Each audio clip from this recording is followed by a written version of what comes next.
This is the start of transformation. This is what transformation looks like.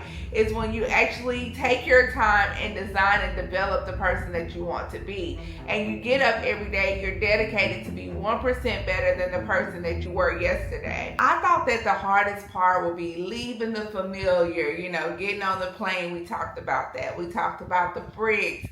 We talked about the cost of transformation. In episode 8, we will just dive straight into what happens when the unfamiliar becomes familiar. Those scary things just becomes another random Tuesday. Today we really dig into it because one day you look around and you realize, I was once terrified to create this life and now I'm living it. Do you know how powerful that is to actually have something you can remember the burning, you can remember the desire, you can remember just that need to really want to get there and to actually wake up in it, and where those tingly feelings are not as strong anymore because it's just a part of your everyday life. That's kind of what I have been experiencing here in Vietnam after being here for almost a year. I tell you, it's been one of those magical and most amazing moments just to see and to be able to feel and witness firsthand my life evolve. But that's what happens once you get in the middle of your epic era, right? You go through the first season, which is just a release. You get rid of all of those titles that no longer serve you.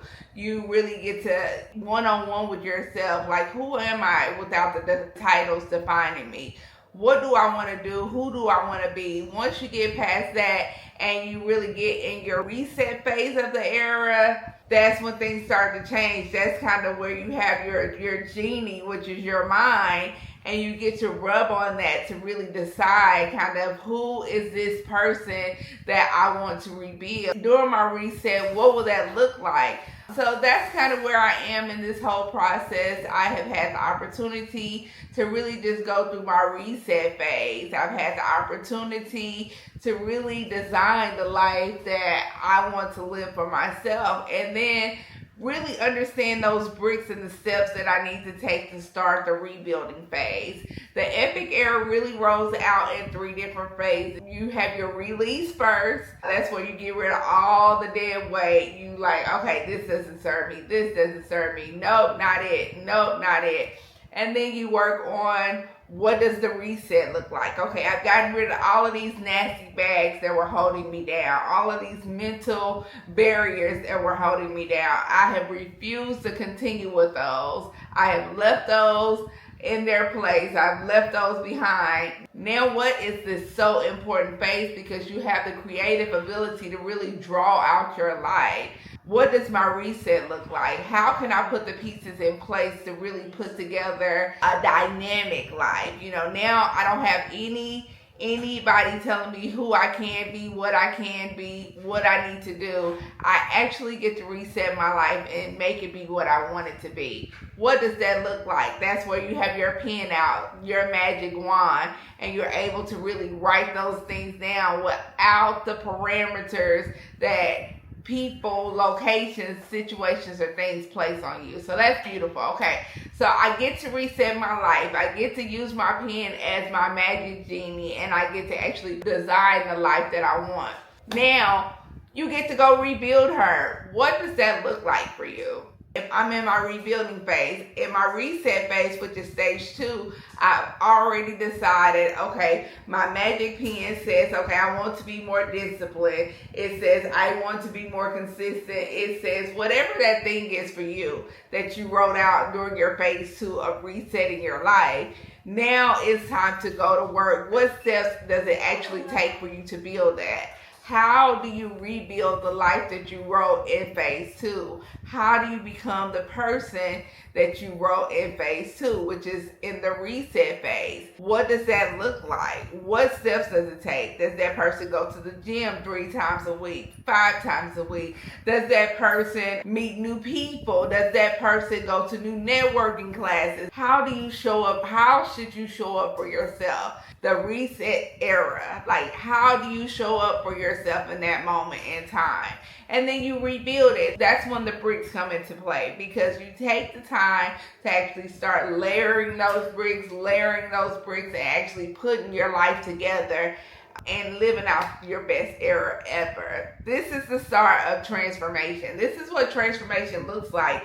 It's when you actually take your time and design and develop the person that you want to be. And you get up every day, you're dedicated to be 1% better than the person that you were yesterday. And that's when you're able to live in your glory days. I'm serious. When you are dedicated to transforming your life and creating a new being within yourself, you will look up 1 year later, 6 months later, 5 years later even, and you won't even believe the person that is looking back at you when you stare at your reflection in the mirror. And that's what it's all about. It's about showing you the steps to get there, because even I look at it now, I flash back 8 months from now. I was like, man, I can't believe that I was crying over that. Or I can't believe that I thought it was impossible for me to do that. Because now I have built up those practices and those habits and those behaviors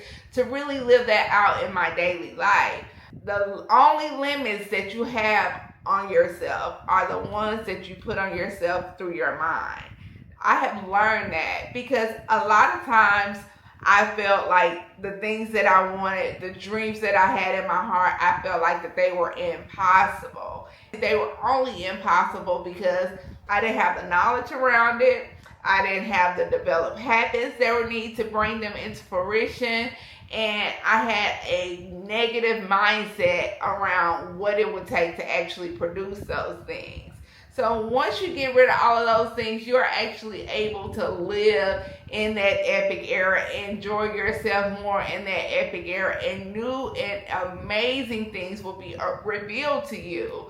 That's what this thing is all about. It's about learning, it's about stretching, it's about growing. A lot of times people ask me, like, when will that phase of life be over? Or how long do you have to go through this? This is a continuum. Like, do you ever want to stop growing? Do you ever want to stop stretching? Do you ever want to stop being the best version of yourself? I will hope that the answer is no. And if it is no, that just tells you that there will always be work to do. New levels, new devils, new mindsets, new heights to reach, right? Because at the moment that you feel like you don't need to grow anymore, that's the moment that you're dying. You're either growing or you're dying. There's no in between. And I just want to encourage you to always flourish, because where you're flourishing, that's where life is. When you're flourishing, that's where growth is. I hope that you are winning. I hope that you are experiencing abundance. And most importantly, I hope that you are experiencing increase. That's what this chapter has taught me. And life will give you many chapters. Chapters like, okay, what was that all about? Why did I have to go through this? But it's all working together for your good. I know that if you come from a church background, you hear them say that. And I never understood it when I was growing up. I never understood when I would tell my mom about a certain situation and she's like, oh, it's working out for your good. Or all things come together for the good of those who love the Lord. I'm like, what are you talking about? I just told you that my world is falling apart. I just told you that I feel like I'm crashing. I just told you that I feel like life is over. And you're telling me that it's all working together for my good? Are you nuts?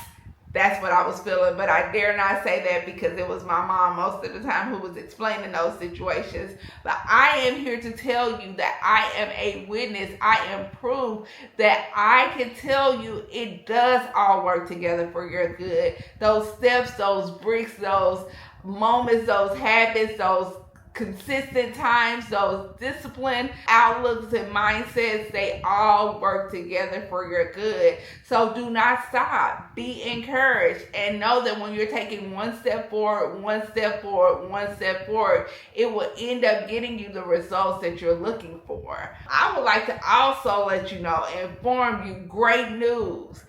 Trouble does not last always. What do you mean by that, Nicole? What I mean is Right now it's hard. Right now it feels like those weights that you're lifting, it feels like it's impossible. You can barely get those reps in, right? You feel like your arms are shredding. You feel like, man, another late night hour, man, another moment where I feel discouraged, another moment where I feel like I'm not getting this, another moment where I feel like my world is spinning out of control. You have to keep going because it's always darkest before the daylight comes.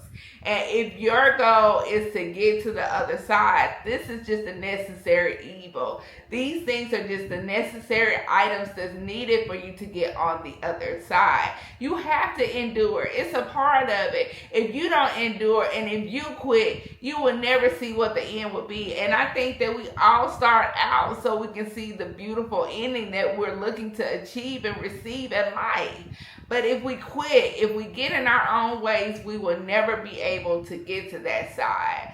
So I just want you to see through my life and through my experience, was I scared? Terrified.